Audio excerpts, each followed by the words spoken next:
S, நாம தான் முட்டாள். ஸோ நாம் முட்டாளாக இருந்தது போதும். ரைட், நம்ம முட்டாளாக இருந்தது போதும். இனிமேலாவது கடவுள் கொடுத்த அறிவை முழுமையாக பயன்படுத்தி ஏன் ஜெயிக்க முடியாதா என்ன? கண்டிப்பாக சொல்கிறேனே, அடித்து சொல்கிறேன். உங்கள் ஜாதகத்தில் ஒரு கட்டம் இருக்குது. அந்த கட்டத்தில் நீங்கள் என்ன தெரியுமா சொல்லுது? உங்களுடைய புகழை ஒருவனாலையும் கெடுக்க முடியாது, அழிக்க முடியாது. அழிக்கணும்னு நினைச்சவன் அழிஞ்சு போயிடுவான். உன்னை வாழக்கூடாதுன்னு நினைச்சவன் வாழ முடியாமல் போவான்.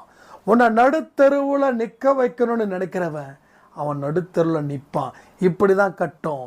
இந்த கட்டத்தோட ஒட்டுமொத்த கிரகத்தை ஃபிக்ஸ் பண்ணது, ஆர்கனைஸ் பண்ணுது எல்லாமே சாயப்பா. ரைட். ஸோ